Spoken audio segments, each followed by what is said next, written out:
Hello friends, welcome back to my channel. बघा, Maha टी-ई-टीसाठी paper 1 म्हणजे इयत्ता 1ली ते 5वीसाठी जो असतो त्याच्यासाठी महत्त्वाचा 30 गुणांचा आपला जो विभाग आहे तो म्हणजे बालमानसशास्त्र व अध्यापन शास्त्र. ठीक आहे.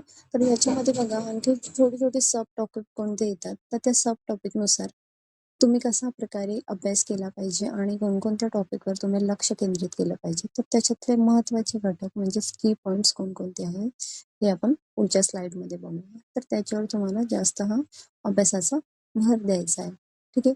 तर बघा 30 मार्क अशा प्रकारे डिवायडेड असतात. तर बाल विकाससाठी 15 गुण असतात, समावेशित शिक्षणासाठी 5 गुण, अध्ययन आणि अध्यापनासाठी 10 गुण असतात. तर बाल विकासमध्ये बघा कोणकोणत्या गोष्टी येतात, तर त्याला एकूण 15 गुण असतात. या भागात बघा तुम्हाला प्रामुख्याने 6 ते 11 वयोगटातील म्हणजे पेपर 1 साठी मुलांच्या वाढीवर आणि विकासावर लक्ष केंद्रित केलं जातं. ठीक आहे. तर म्हणजे त्यानुसार जे आहे उपयोजनात्मक जे आहे ती प्रश्नही याच्यात विचारली जातात. अजून डिटेलमध्ये आपण समजून तर पुढचा महत्वाचा मुद्दा बघा कोणता आहे, वाढ आणि विकास. तर विकासाची संकल्पना, तत्वे आणि वाढ व विकासाची फरक यामधले उपयोजनात्मक प्रश्न येणार. अनुवंशिकता व वातावरण, मुलांच्या विकासावर परिणाम होणारी अनुवंशिकता आणि पर्यावरणाचा कसा प्रभाव होतो. सामाजिकरण प्रक्रिया काय असते, शिक्षक, पालक आणि मित्र यांची समाजीकरणातील भूमिका काय असते. ठीक आहे. महत्वाचे सिद्धांत तुम्हाला कोणते करायचे बघा, जीन पियाजे यांचे बोधात्मक विकास, कोहलबर्ग यांचा नैतिक विकास आणि वायगोत्स्की यांचा सामाजिक व सांस्कृतिक दृष्टिकोन. याच्यावरती सुद्धा भरपूर प्रमाणात प्रश्न येतात. त्याचे जे सिद्धांत आहे ते व्यवस्थित तुम्ही पाठ केले पाहिजे आणि त्याच्यावरती उपयोजनात्मक प्रश्न तयार केले पाहिजे. ठीक आहे. पुढचा महत्वाचा मुद्दा बघा, बालकेंद्रित शिक्षण येतं. त्याच्यात प्रगतशील शिक्षण आणि मुलांच्या गरजानुसार अध्यापन हवं.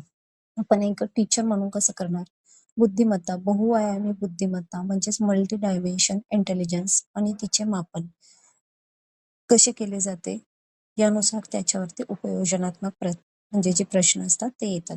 ठीक आहे. पुढचा आणि महत्वाचा मुद्दा बघा कोणता आहे, तर समावेशित शिक्षण, ज्याला 5 गुण असतात. अगोदरचे जे होते त्याला 15 गुण असतात. विविध पार्श्वभूमीवर येणाऱ्या विद्यार्थ्यांच्या गरजा समजून घेण्यावरती विभागाचा भर असतो, म्हणजे समावेशक शिक्षण या विभागाचा.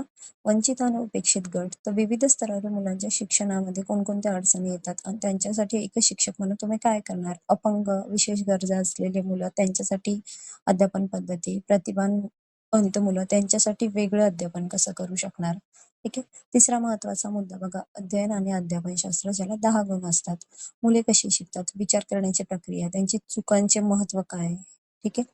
अध्ययन अध्यापन प्रक्रियेवर परिणाम करणारे घटक, वैयक्तिक आणि पर्यावरणीय घटक, अध्ययन उत्पत्ती, थायमलाइक, पॅवलॉव, स्किनर, प्रेरणा, बाह्य, अंतर्गत, या सगळ्या गोष्टी त्याच्यामध्ये येणार. तर महत्वाचे निष्कर्ष बघा याच्यामधून काय, तर उपयोजनात्मक प्रश्न असतात. तर मागील वर्षाच्या प्रश्नपत्रिका विश्लेषणानुसार केवळ व्याख्या पाठ करून उपयोग नाही, तर सिनरिओ बेस्ड प्रश्न याच्यामध्ये असतात. काठिण्य पातळी बघा, पेपर 1 साठी विभाग जो आहे सोपत्य मध्यम असतो. 23 ते 27 प्रश्न असतात.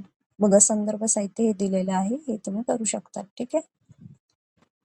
तर संदर्भ साहित्यामध्ये बघा कोणकोणत्या गोष्टी येतात. तयारीसाठी बघा तुम्ही बालभारती मानसशास्त्राची पुस्तके आणि DL ची आपली जी पुस्तके आहे मानसशास्त्राची, ती अत्यंत उपयुक्त असतात. तर याचा संदर्भ घेऊन त्यानुसार तुम्ही टॉपिक वाईज त्याचे प्रश्न काढून अभ्यास केला पाहिजे. ठीक आहे. थँक्यू.